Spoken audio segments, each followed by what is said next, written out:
بسم اللہ الرحمن الرحیم گیلانی فورم یوٹیوب چینل میں خوش آمدید سامعین، ہم آج کی اس ویڈیو میں آپ سے ذکر کریں گے ان عظیم صحابہ کرام کا جنہیں عشرہ مبشرہ کہا جاتا ہے، کہ جنہیں حضور رسالت مآب صلی اللہ علیہ وآلہ وسلم نے ان کی زندگی میں ہی جنت کی بشارت دے دی تھی۔ ان صحابہ کرام کا تعارف اور ان کی وجہ تسمیہ یعنی عشرہ مبشرہ کی وجہ تسمیہ کیا ہے، یہ ساری تفصیلات آپ آج کی اس ویڈیو میں سن سکیں گے۔ لیکن ویڈیو میں آگے بڑھنے سے پہلے آپ سے گزارش ہے کہ اگر آپ ہمارے یوٹیوب چینل پر نئے ہیں تو اسے ضرور سبسکرائب کر لیں تاکہ ہماری ہر نئی آنے والی ویڈیو کا نوٹیفیکیشن آپ کو مل سکے۔ عشرہ مبشرہ سے مراد وہ خوش قسمت 10 صحابہ کرام ہیں جنہیں دنیا میں ہی حضور اکرم صلی اللہ علیہ وآلہ وسلم نے جنت کی بشارت دے دی تھی۔ ان صحابہ کرام کے نام یہ ہیں: حضرت ابو بکر صدیق، حضرت عمر فاروق، حضرت عثمان غنی، حضرت علی المرتضیٰ، حضرت زبیر بن العوام، حضرت ابو عبیدہ بن الجراح، حضرت سعد بن ابی وقاص، حضرت طلحہ، حضرت عبد الرحمن بن عوف، حضرت سعد بن زید رضی اللہ تعالی عنہ۔ ہم سب سے پہلے ذکر کریں گے حضرت ابو بکر صدیق کا۔ سامعین، مردوں میں سب سے پہلے حضرت ابو بکر صدیق نے اسلام قبول کیا۔ حضرت ابو بکر صدیق کا سلسلہ نسب مرہ بن کعب سے جا کر ملتا ہے، حضور صلی اللہ علیہ وآلہ وسلم سے جا کے ملتا ہے، یعنی مرہ بن کعب سے ہوتے ہوئے۔ آپ کے والد کا نام ابو قحافہ اور والدہ کا نام سلمہ تھا۔ آپ کا اصل نام عبداللہ تھا اور آپ کا بچپن مکہ میں گزرا تھا۔ آپ کا تعلق ایک امیر خاندان سے تھا اور قریش کے قبیلہ کے امراء میں شمار ہوتا تھا۔ حضرت ابو بکر صدیق اسلام قبول کرنے سے پہلے اہل مکہ کے قتل کے تمام مقدمات کا فیصلہ کیا کرتے تھے۔ سامعین، عشرہ مبشرہ میں شامل 5 صحابہ حضرت ابو بکر صدیق کی تبلیغ پر ایمان لائے تھے۔ حضور صلی اللہ علیہ وآلہ وسلم نے مسجد نبی کے لیے جو زمین خریدی تھی اس کی ادائیگی بھی حضرت ابو بکر صدیق نے کی تھی۔ اس کے بعد ہم خلیفہ دوم حضرت عمر فاروق کا اگر ذکر کریں، خلیفہ دوم حضرت عمر فاروق 583 عیسوی میں مکہ مکرمہ میں پیدا ہوئے۔ آپ کی کنیت ابو حفظ اور لقب فاروق تھا۔ آپ کا تعلق مسلمانوں کے خاندان قریش سے تھا اور اسلام قبول کرنے سے قبل مسلمانوں کے آپ سخت مخالف تھے۔ جوانی میں حضرت عمر نے شاہ سواری، سپہ گری اور پہلوانی کے فنون سیکھے۔ ہجرت حبشہ کے بعد آپ نے اسلام قبول کیا۔ حضرت عمر فاروق تمام غزوات میں حضور پاک صلی اللہ علیہ وآلہ وسلم کے ساتھ رہے۔ آپ رضی اللہ تعالی عنہ حضرت محمد صلی اللہ علیہ وآلہ وسلم کے خصوصی مشیر بھی تھے۔ حضرت ابو بکر صدیق رضی اللہ تعالی عنہ کی وفات کے بعد آپ خلیفہ مقرر ہوئے۔ آپ 10.5 سال اس منصب پر فائز رہے۔ آپ کے دور میں کم و بیش 22 لاکھ مربع میل علاقہ فتح کیا گیا اور 1032 شہر فتح کیے گئے۔ اپنے دور خلافت میں حضرت عمر فاروق نے شام کے علاوہ ایران کے کچھ حصے اور مصر پر بھی قبضہ کیا۔ بیت المقدس فتح کر کے ہیکل سلیمانی کی جگہ مسجد اقصیٰ کی بنیاد رکھی۔ آپ کے زمانے میں ہی مسجد شورا قائم ہوئی۔ پولیس اور فوج کا محکمہ قائم ہوا۔ زمین کی پیمائش کرانے کے بعد عشر مقرر کیا گیا۔ مردم شماری بھی کرائی گئی۔ حضرت عمر فاروق رضی اللہ تعالی عنہ نے مصر میں ایک نہر بھی کھدوائی۔ آپ نے بیت المال کو باقاعدہ ادارہ کی شکل دی۔ سن ہجری کا آغاز بھی کیا۔ آپ کی اولاد میں حضرت عبداللہ، حضرت عبد الرحمن اور حضرت حفصہ ہیں۔ آپ رضی اللہ تعالی عنہ پر یکم محرم 24 ہجری ایک پارسی غلام فیروز ابو لولو نے قاتلانہ حملہ کیا، جس سے آپ 3 دن تک بیمار رہ کر وصال فرما گئے اور حضور پاک صلی اللہ علیہ وآلہ وسلم کے پہلو میں دفن ہوئے۔ اب ہم ذکر کریں گے حضرت عثمان غنی یعنی خلیفہ ثالث یعنی تیسرے خلیفہ حضرت عثمان غنی 575 ہجری میں مکہ میں پیدا ہوئے۔ آپ کا تعلق قریش کی ایک شاخ اموی سے تھا۔ حضرت عثمان کے والد کا نام عفان، دادا کا نام ابی العاص اور والدہ کا نام اروی بنت کریز بن ربیہ تھا۔ سامعین، آپ کا سلسلہ نسب چوتھی پشت پر رسول پاک صلی اللہ علیہ وآلہ وسلم کے جد امجد عبد مناف سے ملتا ہے۔ حضرت عثمان عشرہ مبشرہ میں شامل تھے۔ مجھے اور آپ نے حضرت ابو بکر کے ہاتھ پر اسلام قبول کیا۔ آپ حضور پاک صلی اللہ علیہ وآلہ وسلم کے قول کے مطابق ذو النورین کہلائے۔ حضرت محمد صلی اللہ علیہ وآلہ وسلم کی 2 صاحبزادیاں حضرت رقیہ اور ام کلثوم حضرت عثمان رضی اللہ تعالی عنہ کے نکاح میں یکے بعد دیگرے آئیں۔ کیونکہ حضرت رقیہ کا انتقال ہو گیا تھا اور پھر حضور پاک نے ام کلثوم کو ان کے نکاح میں دے دیا تھا۔ حضرت عثمان کا معمول تھا کہ وہ ہر جمعہ کو ایک غلام خرید کر آزاد کرتے تھے۔ سوائے غزوہ بدر کے تمام غزوات میں آپ حضور پاک صلی اللہ علیہ وآلہ وسلم کے ساتھ رہے۔ غزوہ بدر کے موقع پر آپ کی اہلیہ حضرت رقیہ سخت بیمار تھیں، اس لیے جنگ میں شریک نہ ہو سکے۔ اسلام کے سب سے پہلے حافظ قرآن حضرت عثمان رضی اللہ تعالیٰ عنہ ہوئے۔ مدینہ منورہ میں آپ نے بئر معونہ نامی کنواں خرید کر مسلمانوں کے لیے وقف کیا، جبکہ مسجد نبی کی توسیع کے لیے زمین خریدی۔ مسلمانوں کا پہلا بحری بیڑا آپ کے عہد میں تیار ہوا۔ جزیرہ قبرص بھی فتح ہوا۔ آپ رضی اللہ تعالیٰ عنہ 7 نومبر 680 کو خلیفہ مقرر ہوئے اور 18 ذی الحجہ 35 ہجری بمطابق 656 کو قرآن پاک کی تلاوت کرتے ہوئے آپ کو شہید کر دیا گیا۔ آپ کے دور میں الجزائر، طرابلس، افغانستان، ترکستان، خراسان اور بحیرہ اسود اور بحیرہ کیسپیئن کے درمیانی علاقے، آرمینیا اور آذربائیجان کے علاقے فتح ہوئے۔ اب ہم ذکر کریں گے خلیفہ چہارم حضرت علی المرتضیٰ شیر خدا کا۔ خلیفہ چہارم حضور پاک کے چچا زاد بھائی اور داماد حضرت علی 23 قبل ہجرت 600 ہجری میں خانہ کعبہ میں فاطمہ بنت اسد کے بطن حیدر سے پیدا ہوئے۔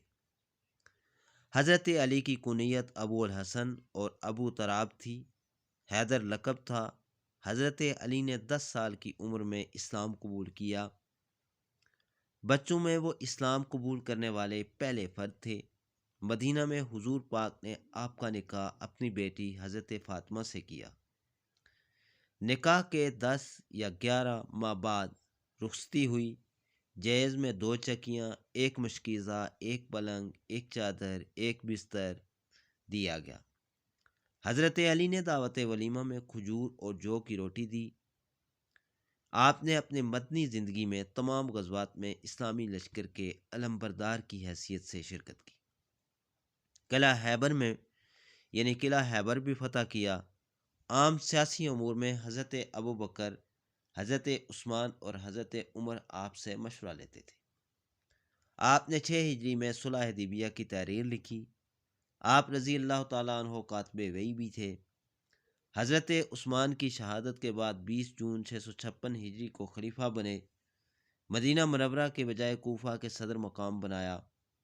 معرکہ حنین اور معرکہ جمل میں شریک ہوئے اور نہروان کی جنگ میں سپاہیوں کو شکست دی۔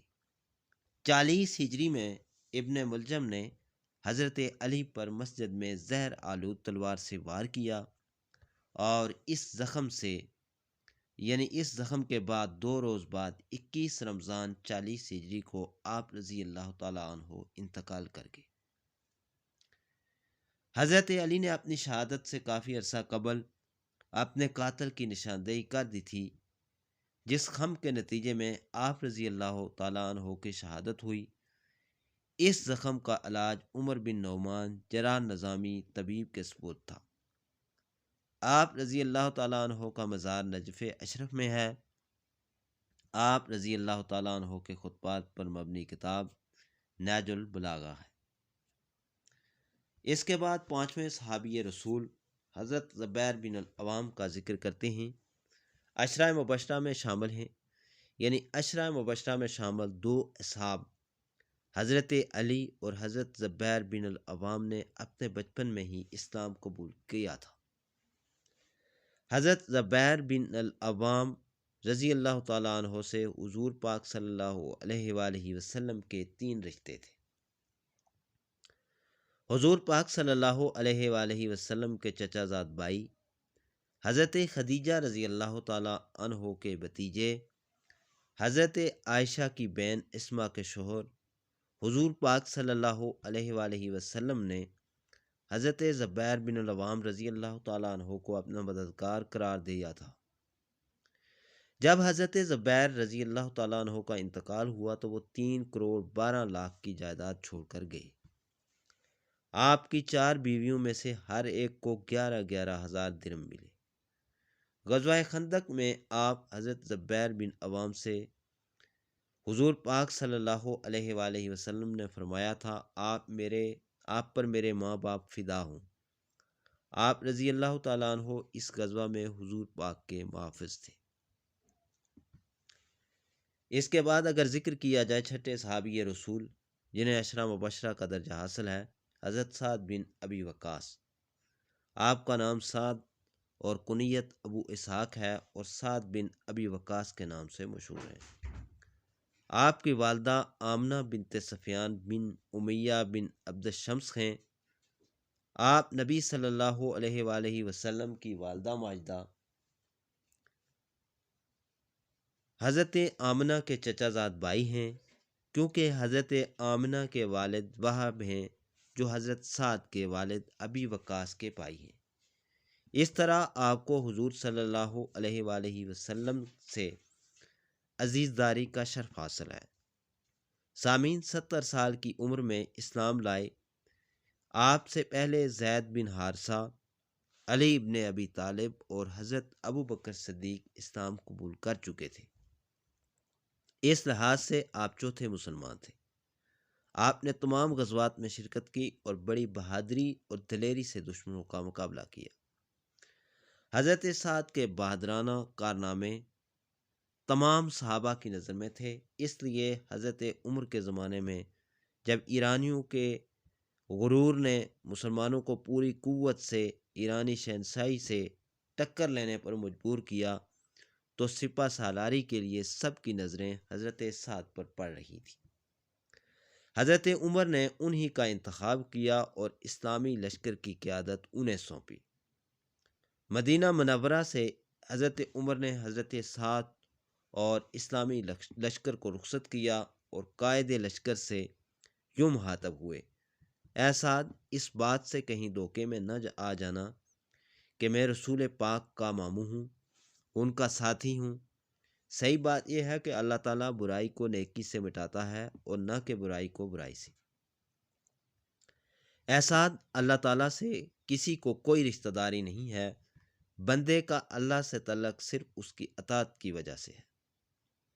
آدمی شریف ہو یا غیر شریف، اللہ کے بندے ہونے کے لحاظ سے سب برابر ہیں۔ سامعین، اس کے بعد ہم ذکر کریں گے حضرت ابو عبیدہ بن الجراح کا۔ عامر بن عبداللہ بن الجراح بن بلال بن احیب بن عتبہ بن الحارث بن فہر بن مالک بن نفر بن کنانہ بن حزیمہ امین الامہ آپ کا لقب ہے۔ آپ کی والدہ کا نام امیمہ بنت غنم بن جابر تھا، جو قبیلہ بنی حارث اس سے تعلق رکھتے تھے۔ آپ کے والد کا نام عبداللہ تھا، جو کہ بحالت کفر بدل میں آپ کے ہاتھوں قتل ہوئے، جبکہ آپ کی والدہ مسلمان ہو گئی تھیں اور ان کا شمار صحابیات میں ہوتا تھا۔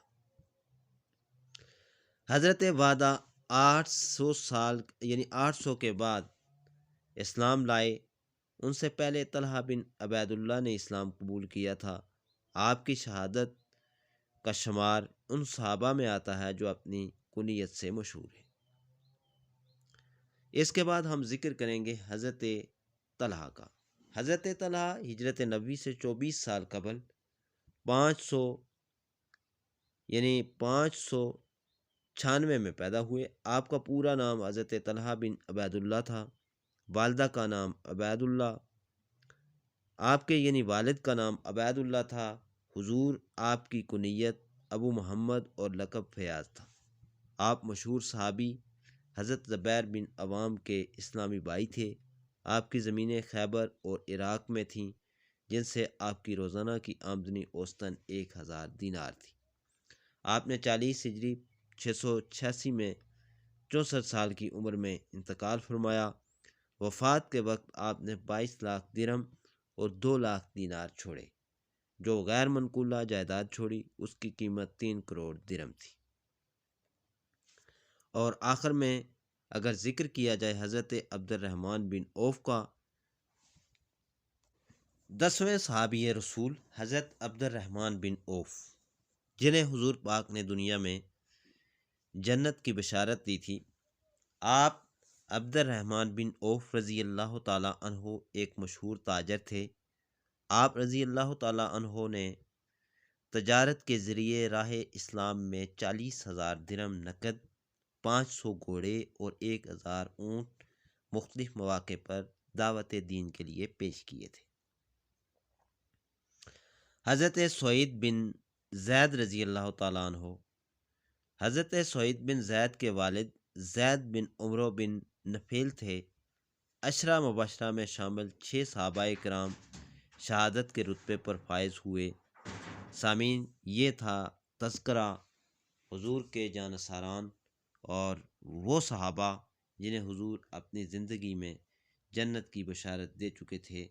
دعا ہے کہ اللہ تعالیٰ ہمیں صحابہ کرام کی زندگی کو پڑھنے، سمجھنے اور ان کی خدمات کے بارے میں ہمیں علم ہونا چاہیے، تاکہ ہم صحابہ کرام اور اہل بیت کے صحیح معنوں میں پیروکار بن سکیں۔ انشاءاللہ جلد ہی نئی ویڈیو کے ساتھ ایک بار پھر آپ کی خدمت میں حاضر ہوں گے۔ اس وقت تک کے لیے اجازت دیجیے۔